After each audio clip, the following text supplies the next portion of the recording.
Fini la trêve, retour à la Ligue 1. Bienvenue dans Tous au Stade. L'avant-match pendant une demi-heure, on va vous décortiquer toute l'actualité du Stade Brestois 29 avant ce déplacement pour la 10e journée de Ligue 1 à Angers. Ce sera samedi soir. Tout de suite, dans cette émission qui sera riche et variée, le programme avec le sommaire en images. Vous le reconnaissez, c'était le meilleur joueur du mois de septembre, élu lors du trophée Escam. Il sera avec nous sur ce plateau. On reviendra aussi sur l'actualité des 2 dernières semaines et notamment cette visite chez le partenaire Keguiner, l'occasion d'une petite photo bien sympathique. Et puis, on parlera bien évidemment de l'adversaire. C'est le SCO d'Angers que l'on retrouve après plusieurs saisons d'absence puisqu'ils étaient, eux, déjà en Ligue 1. Bonjour Jackie. Bonjour Anthony. Alors, notre homme fort aujourd'hui sur ce plateau, justement, c'est un homme fort du début de saison brestois. Il l'a prouvé sur le terrain, on est très heureux de l'accueillir. Oui, parce qu'il est très rapide sur le terrain, Johan Cour. Bonjour. Salut Johan. Bonjour Johan. Bonjour. Alors, on s'était quitté sur ces magnifiques images de la montée l'année dernière, de ce 3e but que tu mets contre Niort. Oh là là. Il s'est passé encore beaucoup de choses depuis, mais voilà, on imagine que c'est des souvenirs qui, toi aussi, personnellement, te restent en tête. Oui, voilà, parce qu'une montée, ça reste toujours gravé dans les mémoires. Donc voilà, comme je disais auparavant, une montée avec Brest, ça a plus de saveur, parce que déjà, niveau supporter, on sent vraiment un engouement dans cette ville. On sent qu'on est vraiment poussé par nos supporters. Alors tu as 29 ans aujourd'hui, tu fais donc ta 2e saison au Stade Brestois, et Jackie, il commence la saison actuelle comme il l'avait terminée, en boulet de canon. Oui, mais en Ligue 1. En Ligue 1 cette fois-ci, Qui est quand même pas la même chose. Et c'est vrai que tes stats à l'heure actuelle sont tout simplement étonnantes. Comment on peut l'expliquer? Alors tu avais déjà connu la Ligue 1 avec 3, mais là on sent que tu es tout de suite très à l'aise dans ce championnat. Ouais, on a une belle équipe, on a un bon groupe. Donc voilà, on réussit à faire quand même des bons matchs, à jouer au football, donc c'est ce qui m'intéresse. Moi, j'aime pas jouer des ballons longs, les deuxièmes ballons. Donc voilà, je pense qu'on a une équipe plus joueuse que quand j'étais à 3 en Ligue 1. Donc voilà, je me sens bien ici, je suis content d'être là. Et puis voilà, j'espère qu'on va continuer à gagner des matchs. Alors, on va revoir quelques images de ce début de saison de ta part, même si ça reflète aussi le collectif, avec notamment ce doublé contre Lyon. Voilà, comment tu te sentais sur ce match-là? On t'a vu vraiment en pleine réussite avec ici ce premier but. Bon, personne touche le ballon, mais c'est toi qui le mets ce petit ballon. C'était Charbonnier qui l'avait dévié dans un premier temps, mais il laisse intelligemment passer le ballon, Charbot justement. Oui, voilà, je pense que le but il est pour nous deux, parce que si Charbot il la prend ou il la touche, peut-être qu'il ne marquera pas. Donc il a été intelligent et voilà, je le remercie et d'où tu nous le sors ce but? En fait, je vois juste faire une talonnade et je me dis pourquoi pas la tenter. C'était la 86e, il me semble. Ouais. Donc voilà, je vois que Denayer il est un peu loin, donc je me suis dit super on attend, puis on verra. La talonnade. Ouais, super ce qu'il fait Jules. Donc petit coup de patte. Donc c'est rentré, c'est super. C'est quand même des gestes que l'on ne voit pas sur tous les stades de Ligue 1. Donc c'est quand même à souligner. Ça nous rappelle un peu aussi celui que tu avais marqué justement contre Niort. Ce fameux retourné arrière, c'était à peu près presque dans la même position, presque au même endroit. Ouais, c'était pas loin, ouais, c'est sûr. Consacré pour la montée. Ouais, c'est ça, mais je pense qu'il est important, mais peut-être que celui-là il est encore plus important. Ouais, c'est mon pied gauche, donc c'est la je me retrouve pas sur lui, donc du coup j'ai un peu le but ouvert avec mon pied gauche, donc je me suis dit pourquoi pas tenter comme Niort, et puis quand ça réussit, on continue. En plus, contre un ancien club, on sait que parfois on a une motivation supplémentaire pour marquer contre ses anciennes couleurs. Oui, peut-être le cas. Ouais. Tu as fait ta formation à Lyon. Ouais, c'est ça, de 15 ans à 20 ans, donc j'étais à Lyon. J'ai été formé là-bas, franchement j'ai bien appris là-bas, ils m'ont vraiment bien aidé à franchir des paliers, donc que ce soit de niveau technique et tactique et mental. Donc là je les remercie, et puis comme j'avais dit à Anto Lopez, le gardien, il a fait marquer un petit but. Que t'as bien connu. Voilà, ouais, que j'étais avec lui en formation et puis aussi à l'école. Donc il m'a laissé marquer 2 buts, donc il était gentil. Ouais. Ce qui est extraordinaire, c'est que Faussurier, qui a fait aussi 7 ans à Lyon, c'est à vous deux que vous mettez de but, alors que Lyon ne vous a pas conservé après. Donc voilà, c'est ça le football. On a su rebondir ailleurs, donc tant mieux pour nous, et puis c'est un point important. Alors on a vu tes 2 buts contre Lyon, mais il y a aussi 5 passes décisives déjà en 9 matchs. Alors on va en revoir quelques-unes ici, il y en a 3 sur 5. La première, c'était au tout premier match contre Toulouse, avec ce beau ballon là dans la course pour Mathias Autrette. On en verra aussi contre Bordeaux. Contre Bordeaux, c'est exceptionnel. Ah oui, là c'est magnifique. Ouais. Il y avait même un doublé passe décisif. Voilà, c'était à Bordeaux. Tout simplement, la question qui se pose, c'est toi, est-ce que c'est quelque chose qui te tient à cœur aussi, de faire des passes décisives, d'être au service du collectif? Non, parce que moi, je préfère d'abord jouer titulaire et gagner des matchs.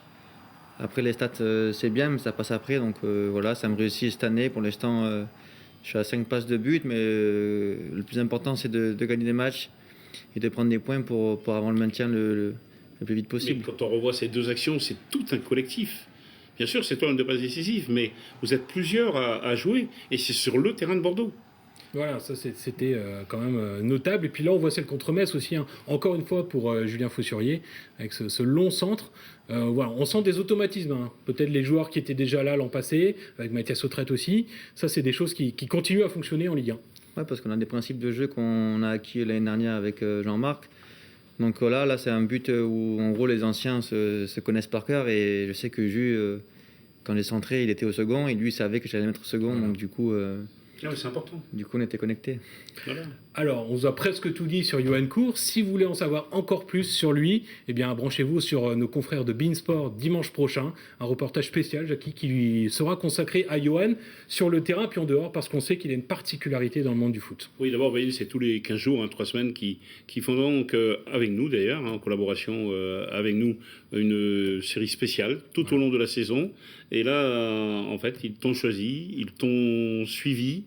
Et aussi, on parlait de quelque chose que tu es, on va dire, traité pour le diabète sous insuline.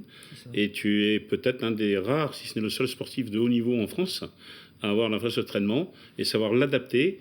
Et ça ne se voit absolument pas sur le terrain, ni dans la vie. Et ça, c'est sur beIN que l'on va découvrir. On l'avait déjà l'année dernière. D'ailleurs, voilà. En première qu'on peut dévoiler d'ores et déjà. Mais c'est l'occasion, hein, oui, Johan, d'en reparler, puisqu'on l'avait évoqué avec toi aussi l'année dernière. Mais c'est quelque chose, tu vis avec tous les jours, c'est ton combat. Ouais, après c'est un rituel. Ça fait déjà 7 ans que je vis avec. Donc voilà, au début c'était contraignant, pas évident à tout comprendre. Mais je suis rentré à l'hôpital une semaine, ils m'ont vraiment bien expliqué. Et puis maintenant, voilà, c'est comme je dis, c'est un rituel.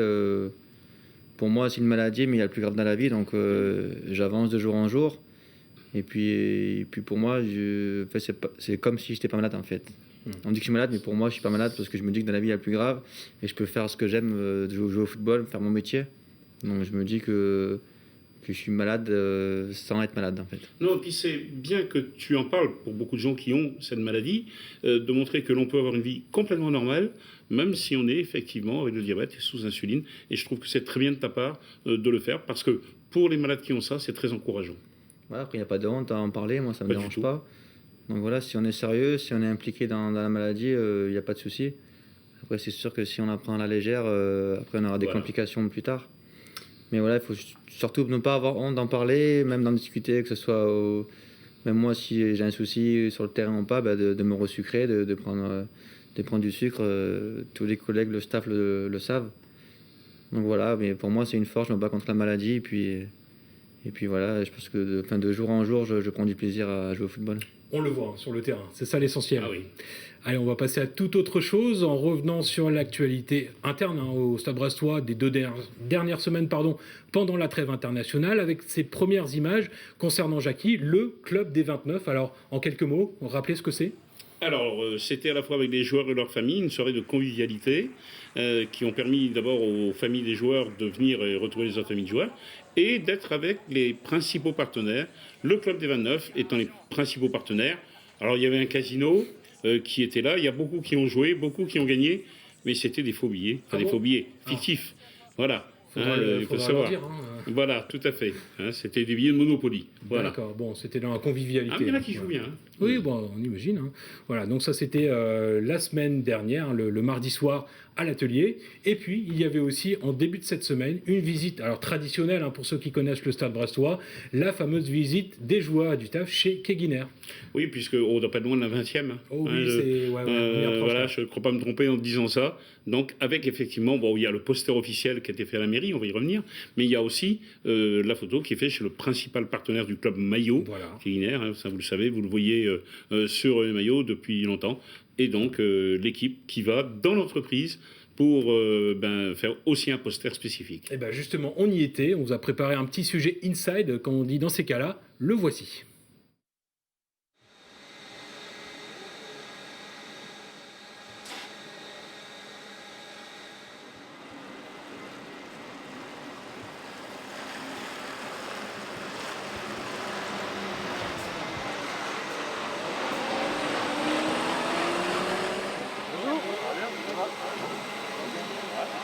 Bonjour. T'es parti pour faire la série hein? Oui, c'est la star. Ouais. Allez, ça va? Je vais faire sur le maillot. On va se la faire cette photo avec le casque ou pas? On va se la faire quoi, Playmobil. Hein? Non. Allez, on le casque, vas-y. Tu vas te le mettre ce casque, mon frère? Voilà. On est bien là. Faire de l'équitation après.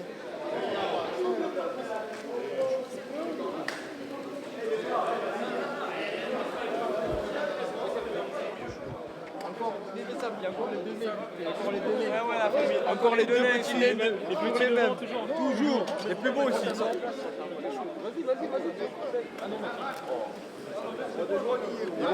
Ah, Mick, les couleurs de Lorient, bien vu. Fun les gars, fun. Wouh, allez.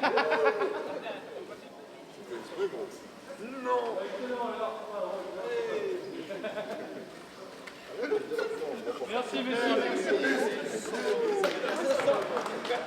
On va me mettre ça dedans.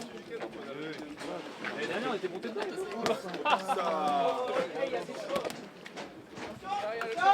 Vous voulez y aller, Yanga? Hein? Vous voulez prendre les clés du camion? Voilà, je vais mettre ça.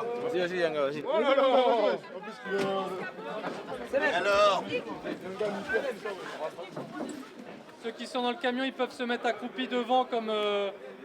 Voilà, le deuxième, il se met bien, c'est bien ça.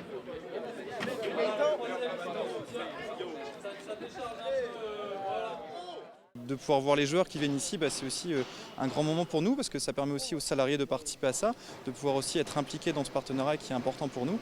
Puis voilà, les joueurs aussi de comprendre un peu qu'est-ce qu'on fait parce que tous les week-ends ils portent leur nom sur leur maillot et on se dit voilà, quelque part il y a un lien aussi qui se crée, c'est ça qui est important.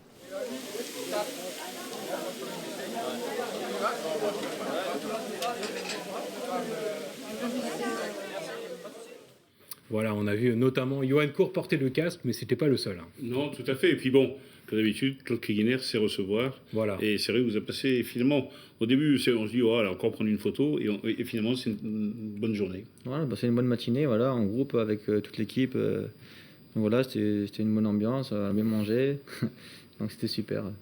Allez, on va rester là-dessus pour l'instant. On se retrouve juste après la pub.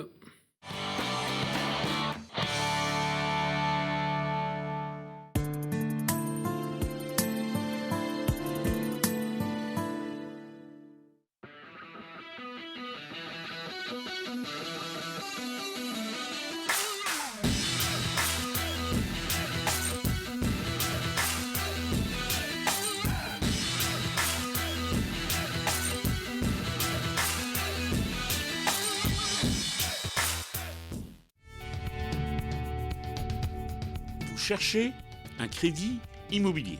Avec moncourtiercrédit.com, c'est toujours 0 € de frais de courtage. Les meilleurs taux du marché? Une réponse sous 48 heures. Avec moncourtiercrédit.com, gagnez du temps et de l'argent. Zéro stress pour vos crédits, conso, auto, travaux. Contactez-nous dans une de nos 7 agences ou en ligne sur notre site.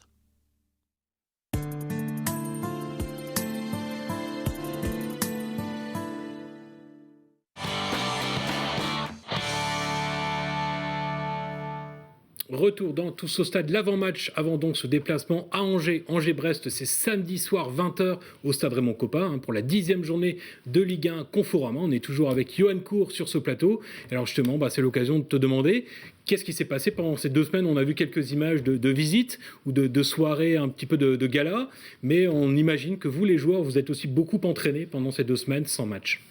Ouais, voilà, on a travaillé en gros ce qui nous a fait un peu défaut les matchs précédents. Donc voilà, on a bossé pendant ces 2 semaines et je pense que l'équipe est prête pour affronter Angers samedi. Ça va être un match difficile, ils sont athlétiques, mais voilà, c'est à l'extérieur. Donc il faut prendre des points. Si on prend un point, c'est bien, mais 3, c'est encore mieux. Mais voilà, si on arrive à prendre des points ce match-là et puis Dijon le prochain match, on sera pas mal. Alors petite précision, toi tu ne joueras pas ce match puisque tu as pris 3 cartons jaunes et tu seras donc suspendu sur le match d'Angers. C'est ça, ouais. Voilà, tu pourras le regarder. Ça arrive 2-3 fois dans la saison, Johan, mais bon, quand on regarde les tacles que tu fais et l'engagement que tu as, tu gagnes beaucoup de ballons et puis de temps en temps, il y a un carton qui traîne. Ouais, ça comme ça. On va dire c'est un peu mon défaut, je prends un peu trop de cartons pendant la saison. Mais on ne va pas te reprocher ton engagement, surtout. Ouais, voilà, je pense qu'après, ça dépend aussi par rapport aux arbitres, des fois. Ah oui. Des fois, ils se trompent, des fois non, mais voilà, on va pas commencer à critiquer les arbitres. Donc voilà, j'ai pris 3 jaunes en moins de 10 matchs, et puis on va se reposer pour essayer d'être en forme pour Dijon. Voilà, parce que donc justement, les joueurs ont eu le temps de se reposer et de travailler aussi. Jackie, ça te permettait de faire un premier bilan, aussi de penser un peu à autre chose, peut-être pendant une semaine ou deux, avant de se replonger, parce qu'on sait que là, il y aura encore des matchs importants dans les semaines qui viennent. Oui, ce sont des matchs même très importants, dans la mesure où la semaine prochaine, notamment, Dijon, c'est le match qu'il faut gagner, comme il fallait gagner celui contre Metz. Amiens aussi, qui est une équipe qui sera plus en bas de tableau qu'en haut de tableau, pour aller chercher peut-être un point, parce que, comme dit, si l'équipe a déjà démontré être capable de prendre des nuls, même contre des équipes importantes, c'est surtout contre les Metz, Dijon, Amiens qu'il faut gagner ces matchs-là, parce que c'est à ce prix-là que le maintien sera acquis. Alors justement, les tableaux, on va y jeter un œil pour se remettre tout ça en mémoire. Bon, alors, première partie du classement, on voit que c'est quand même assez serré entre toutes ces équipes. Oui, et puis qu'est-ce qu'on voit en troisième ? Angers, eh oui, ils sont Angers qui n'est qu'à 5 points du PSG, Bordeaux qui est bien revenu. On est quand même 12e, il ne faut pas l'oublier, avec 11 points. Et puis quand on voit que Lyon est 14e avec 9 points, bon, ils ne vont pas rester longtemps là, comme Monaco aussi, mais on voit qu'il y a des équipes comme Toulouse, Strasbourg, qui ont plus de difficultés cette saison. Qu'est-ce qu'il y a comme match ? Mais il y a Dijon qui veut aller à Lyon avec son nouvel entraîneur, vous avez dû suivre, Rudy Garcia, qui a pris la place de Silvino. Metz qui reçoit Nantes, qui cartonne en ce moment, qui gagne match sur match. Nîmes-Amiens, ça c'est un match qui nous intéresse. Match nul, ce serait très très bien. Et enfin, il y aura aussi comme match à suivre Toulouse, qui vient de changer d'entraîneur, puisque Casanova est parti pour la deuxième fois. Il entraînait Toulouse.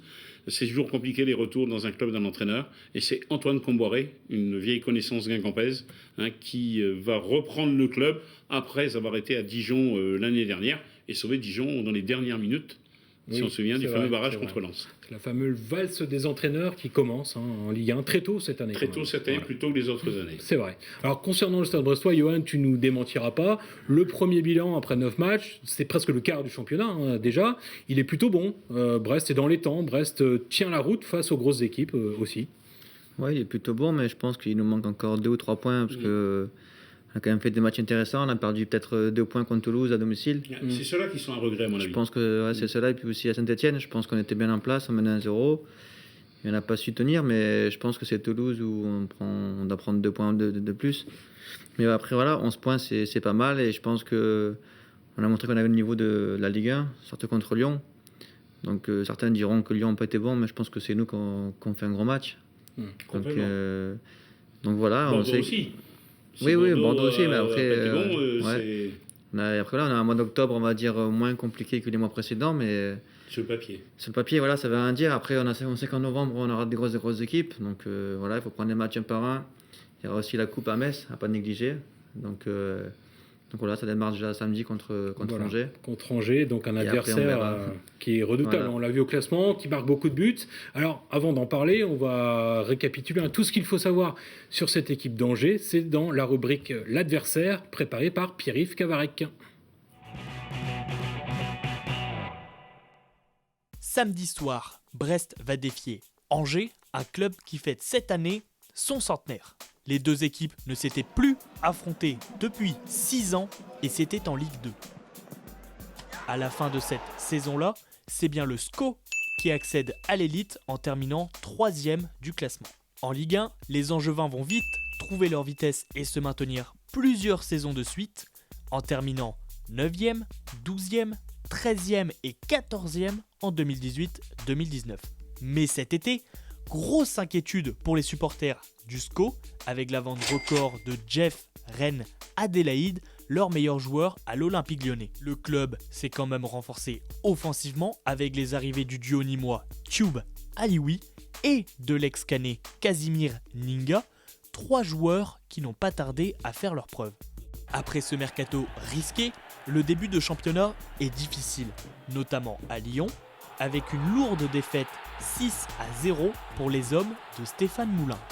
Heureusement, ils sauront rebondir et même enchaîner les victoires, comme ici, face à Saint-Etienne. De fil en aiguille, les Angevins vont ainsi remonter au classement Pour jouer les premiers rôles, 4 victoires en 6 matchs, qui l'eût cru? Juste avant la trêve, le SCO a pourtant connu un nouveau revers sur la pelouse du Parc des Princes, preuve qu'il lui reste encore du chemin à parcourir pour s'installer dans le top 10 du football français. Voilà, le SCO d'Angers, un club centenaire, c'est vraiment d'actualité. Ils fêtent leur centenaire, là, contre nous? Oui, voilà, c'est bon. Ils sont motivés, quoi. Le Stade Brestois, à quel âge Ah, c'est une question piège. La colle. Moi, je dirais des années 50. 1950 même. Donc voilà. Ça fait combien cette année? En 2020, l'année prochaine plutôt? 70 ans. Voilà. C'est ça. Hein, donc là, fêtera ses 70 ans au mois de juin. Il y a 50 ans, il y avait 5 patronages qui avaient fondé le Stade Brestois. Voilà. Donc, on aura l'occasion d'en reparler. Oui, évidemment. bien sûr, oui, forcément. Alors, le club d'Angers, donc, qui fête son centenaire, et surtout qui possède quelques anciens Brestois dans ses rangs, Jackie, dont un certain Romain Thomas. Oui, enfin, plus lanternien que Brestois. Oui, c'est vrai. Il a toute sa famille encore, du côté de Landerneau. Mais c'était donc l'occasion de reprendre de ses nouvelles. On l'avait pu croiser depuis quelques années, puisqu'il était à Angers en Ligue 1. Alors, on l'a appelé, tout simplement. Ah, puis il nous a répondu avec grand plaisir. Ah, bah toujours. Donc, on va l'écouter. On va voir ce qu'il nous raconte, Romain Thomas, avant ce match contre Brest. Romain, bonjour. Très, très heureux de t'avoir au téléphone. Salut Jackie. Ouais, moi aussi je suis content. Ça fait plaisir de t'entendre.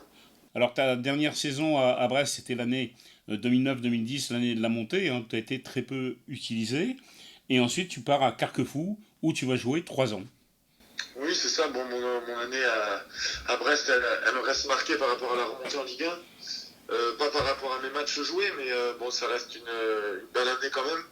Et après mes 3 années à Carquefou, elles m'ont fait beaucoup de bien. Et puis après, bon, j'ai eu la chance de revenir dans le milieu pro à Angers. Et puis voilà. Et puis ça fait 7 ans. Un peu atypique. Oui, et puis ça fait 7 ans maintenant que tu es à Angers. Oui, 7 ans exactement. Je suis arrivé en 2013. On a fait 2 ans de Ligue 2. Et on est monté en 2015. Donc voilà, là on entame la 5e année en Ligue 1. Donc, et quelle saison cette année? La meilleure pour l'instant. Oui, c'est vrai que ça commence bien. Pour différentes choses, mais c'est vrai que bon, on a un effectif peut-être plus étoffé que les autres années. Et puis bon, le discours du club et du coach et du staff a pris peut-être plus rapidement les années précédentes aussi. Alors, content bien évidemment de retrouver Brest, mais à Landerneau, également club que tu as connu, tu as été également coach puisque tu as coaché les moins de 13 ans là-bas. Oui, exactement. Sur ma dernière année de contrat à Brest, justement, j'étais allé donner un coup de main à l'équipe des U13. Non, c'était U15 à l'époque. Ou U15, voilà, par gentillesse, parce que je connaissais aussi Roland Porel, qui était l'éducateur de la catégorie. Et puis voilà. Donc moi, en plus, j'ai passé mes diplômes d'entraîneur. Donc ça m'a fait du bien et j'ai apprécié ce moment-là. Dis-moi, tu vas rappeler combien d'habitations pour habiter tous tes copains landerniens là?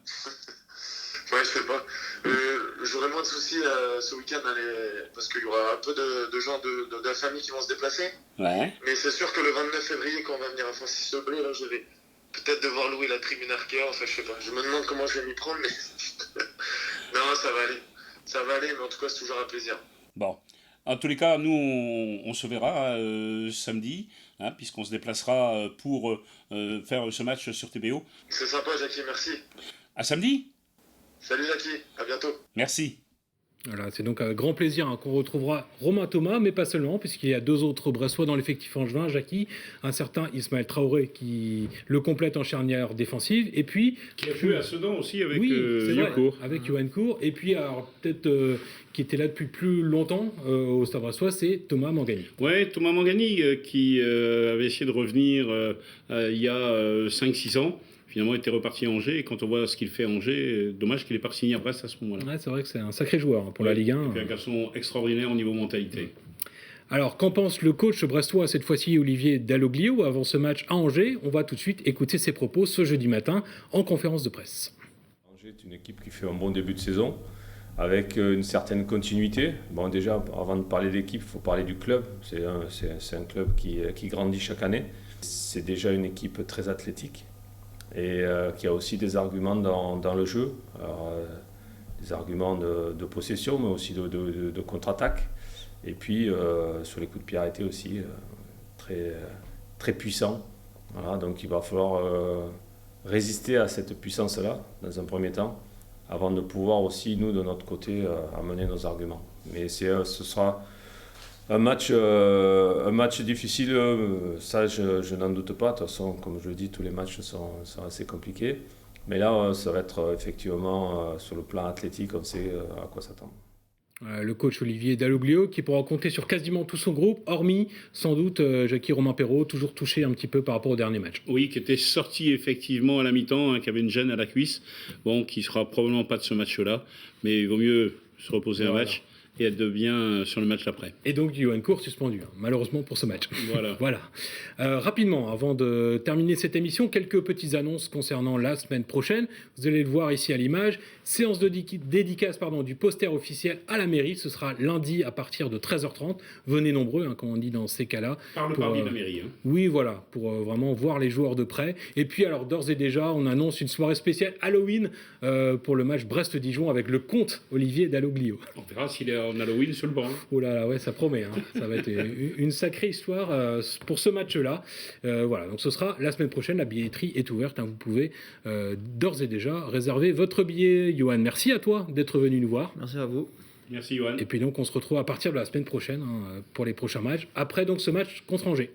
C'est ça. Nous on se retrouve lundi 12h30 pour la première diffusion de Tous au Stade, le match justement résumé de Angers-Brest. Voilà, 18h et 20h45. Voilà pour les horaires. Merci à tous de nous avoir suivis et à très bientôt sur TBO.